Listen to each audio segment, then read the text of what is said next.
Hello friends, இந்த வீடியோவில் என்ன பார்க்க போகிறோம் அப்படின்னா, பாக்கியலட்சுமி சீரியலில் என்ன போட போகிறாங்க பார்க்க போகிறோம். பாக்கியலட்சுமி சீரியல் சுதாகர் பயங்கரமாக சண்டை போடுறாங்க. சுதாகரை கண்ணா பின்னான்னு ஏசிக்கிறாங்க. நீ வெளியில் போங்க, இதுக்கப்புறம் உங்களை யாருமே இருக்கக்கூடாது, நீங்களும் உங்கள் ஆட்களும் வெளியில் போங்க சொல்கிறாங்க. தாராளமாக வெளியில் போகிறோம்னு சொல்லிட்டு மனசு உடஞ்சி வெளியில் போகிறாங்க. எல்லாருக்கும் நான் எவ்வளவோ கொடுத்துருக்கேன், உங்களுக்கு பிச்சை போட்டால் தான் நினைக்கிறேன்னு சொல்லிட்டு போயிடுறாரு. உங்கள் பொண்ணு எங்கள் வீட்டில் வாழ்கிறா, ஞாபகம் இருக்குது அப்படின்னு சொல்லிட்டு அந்த இடத்த விட்டு போயிடுறாங்க. பார்க்கவே மனசு ரொம்ப கஷ்டமாக இருக்குது. அதே சமயம் வெளியில் வந்ததுக்கப்புறம் வீட்டுக்கு போய் மனசில் அங்கே பார்த்துட்டு எழில் சாப்பிடுமா அப்படி சொல்கிறாரு. சரி சொல்லி சாப்பிட்டு யார்கிட்டையுமே எதையுமே பேசலை, அப்படியே அமைதியாக ரூமுக்கு போகிறாங்க. இதை பார்த்துட்டு எல்லாருமே தேய்ச்சி போகிறாங்க. அம்மாவுக்கு என்னாச்சு அப்படி சொல்லி, இந்த விஷயம் எல்லாருமே தெரியுமா தெரியாதா அப்படின்னு தெரியல.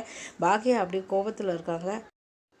பார்த்து அவங்க பண்ணாங்க. அந்த ரெஸ்டாரண்ட் தான் கைவிட்டு போயிடுச்சு. அப்படி மனசு வேதனையில் துடிச்சு போகிறாங்க. இதுக்கப்புறம் என்ன நடக்க போகுது அப்படி தெரியல.